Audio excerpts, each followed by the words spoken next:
abo tukalengekana yakwende of course Uganda aba driver abakabuga eshamotoka eshembaka and there is hane munyamakuru mu mwabya kakolo kwa digital radio by the way nakola sports we back inga kinasomera in fact nabya sindikagwa my first time eri mulebyako mwana sane kasese hanu if I'm not mistaken bakamwitamu Migada Hassan Junior abakibuka singa kibukiri omwaka but Migada Hassan Junior abakamwebuka I don't know where he is exactly but he quit in fact I think mu media amabina ka channelinga elebina kabugesha motoka shempaka but litsukangu mibiri omwikumi nini mibiri omwikumi nisatu singa kimuwa kwa I don't know where he is abamu asindekende kumangana mubuka Migada Hassan Junior abyakakolo kwa digital radio in fact nakakola kwa sports so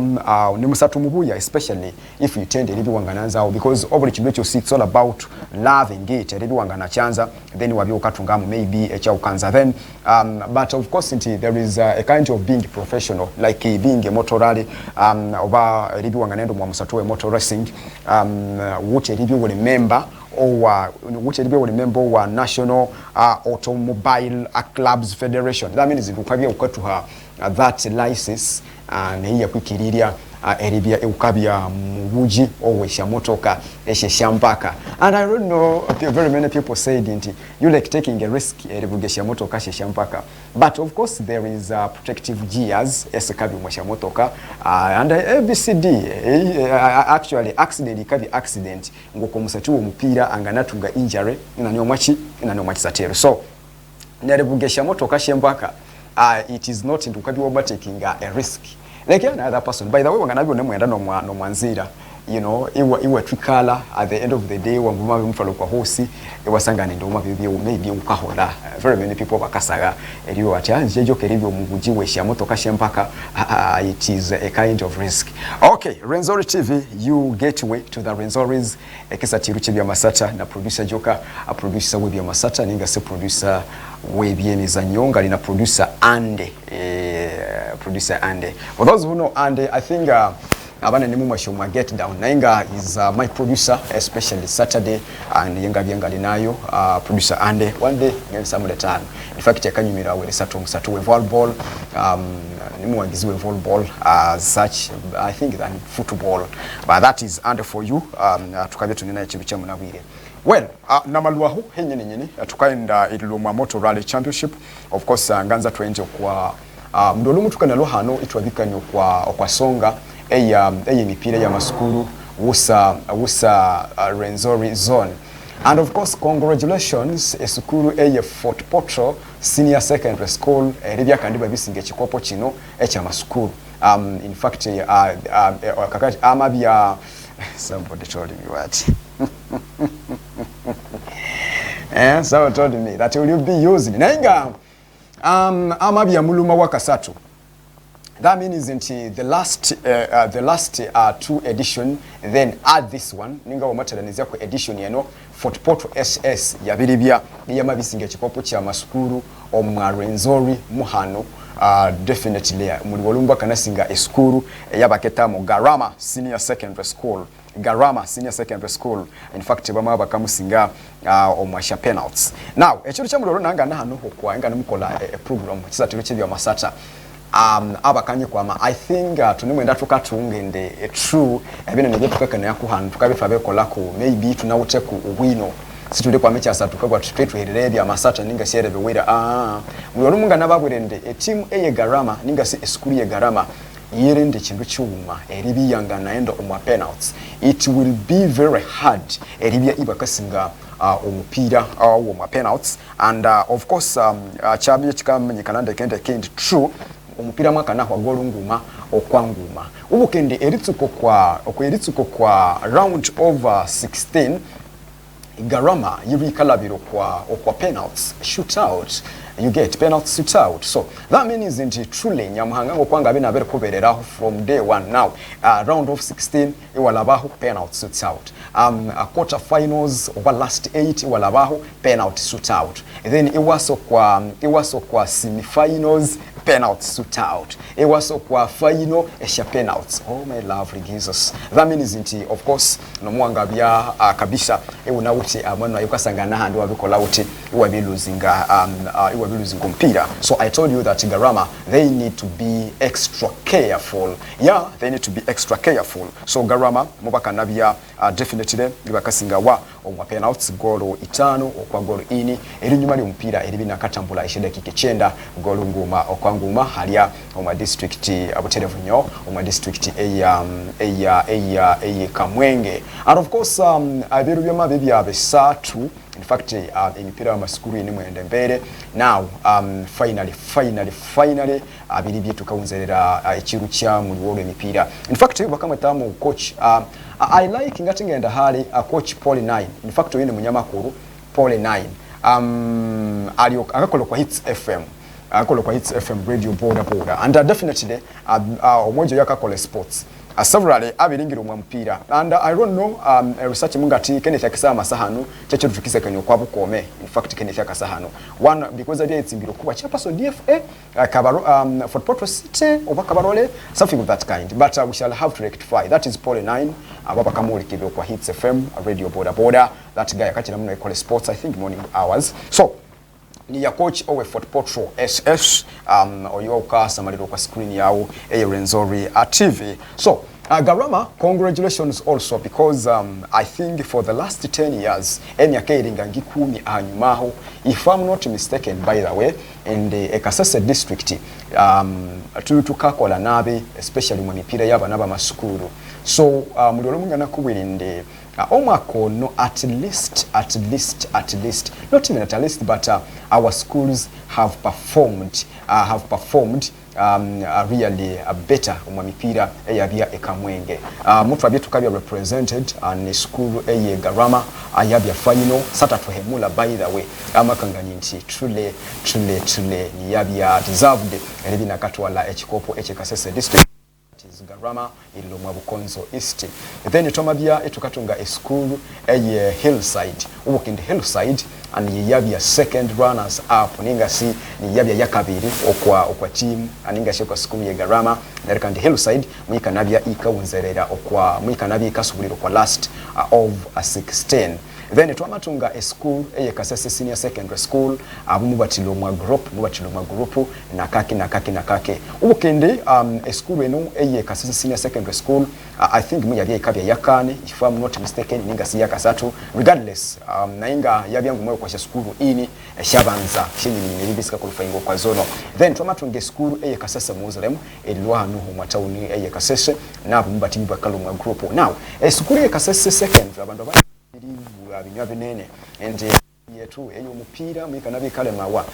really abantu abana nifika tuke ku mupira ye ayi amakuru. We always talk about Ekisathiro Muslim reason and Ekisathiro Muslim yabi creating that history yabitekaho in the ebo twetwa kanu kompira mu school Ekisathiro. They are like the custodian of a secondary school football of Ekisathiro district. However, a school Ekisathiro Muslim sometimes ukabyo kongo tukaba habula ninga siwo mababu wakungesa no bumwanja cha ibukendira tunoko social media, so I will not go there because sometimes singanzira mutwa yakabya kalomo kwa bendo something echibetika chini clear because omupira it's all about giving views. By the way omupira simuli bibiri bwa uti it is a kind of a way ndumukalekana ya utich omundu amabina ngana erere view yewe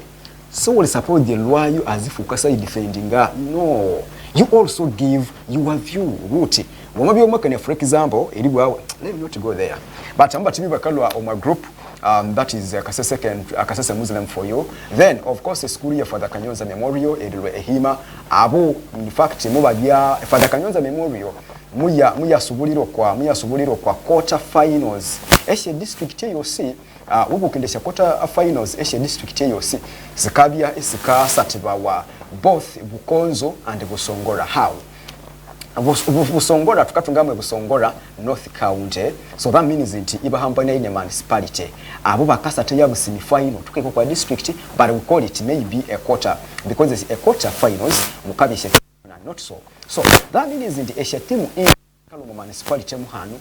Kaloma Busongora North eshu Zata omwoka tutwete mu semi-finals eya district and Busongola North. Then a semi-final eya Bukonzo West Haimane Bukonzo East nabo baba Ky'Ebyamasatha. So what am I trying to bring here? Echangali anza wuiterera yo musamaliriwe Rwenzoris television ndi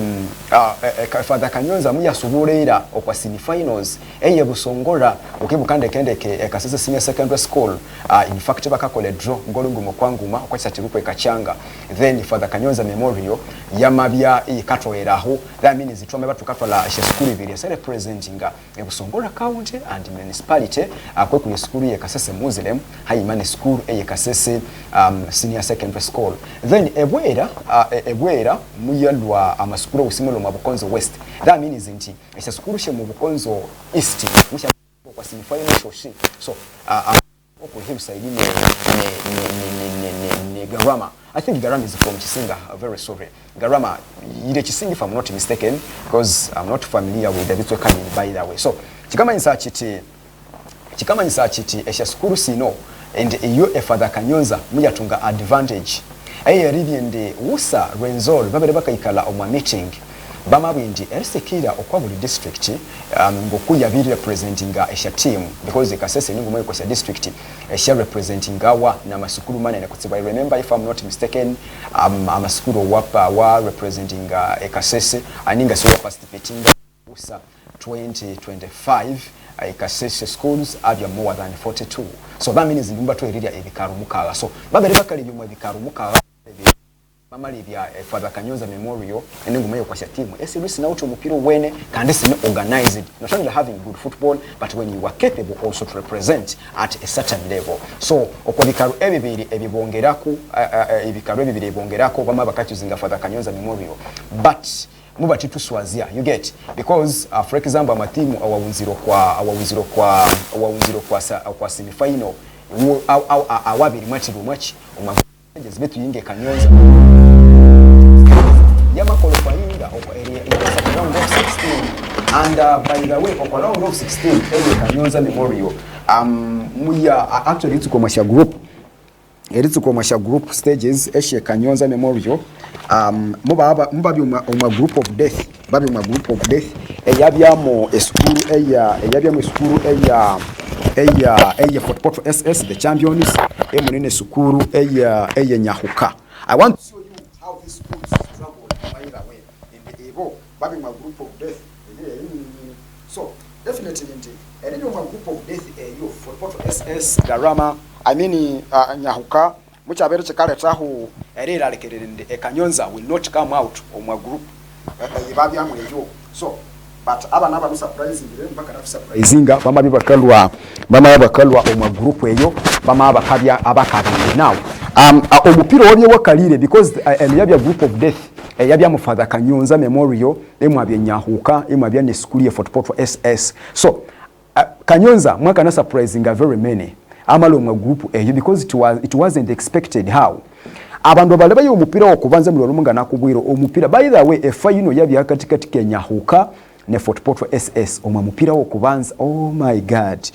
I'm one of the people abalumawa oyachaluma abantu bebundi bujo by the way timu ye Nyahuka ikaniloma group stages muchikananyi luma kutsibu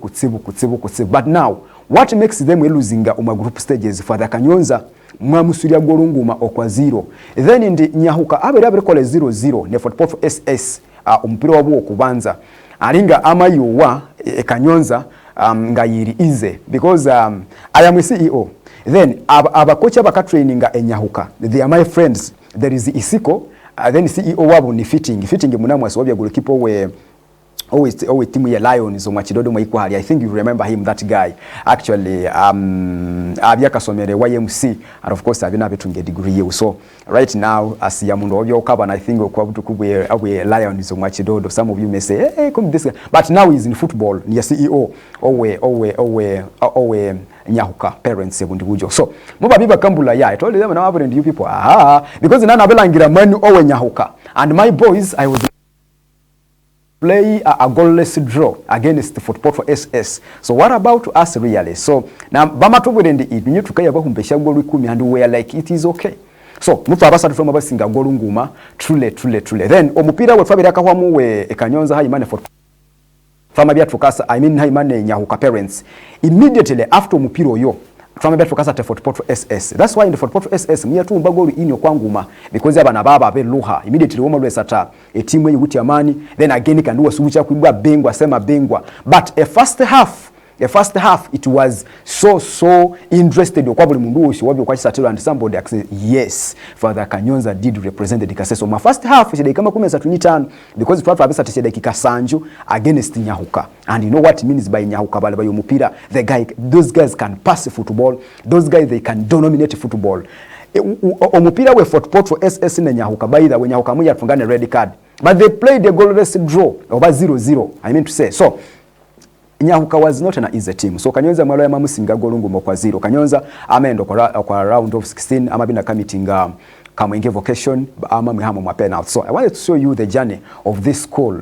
Hali waliambula mabwanti but today didn't give us, you know, a detail eshe timu ya Kanyonza ngo kwa yasa. That is how they came. So ama school watumo kuna mabendenga menyawo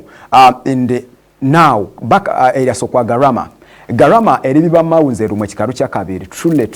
tutola lifa basimange kasese buli kirungana kubirindi we are the home of talents by the way tuute talent nyine ne kutsibo but what makes it that in this free performing talent yetu there are very many factors and these factors can be avoidable ninga sitwanga nasihaho and we be where we are supposed to be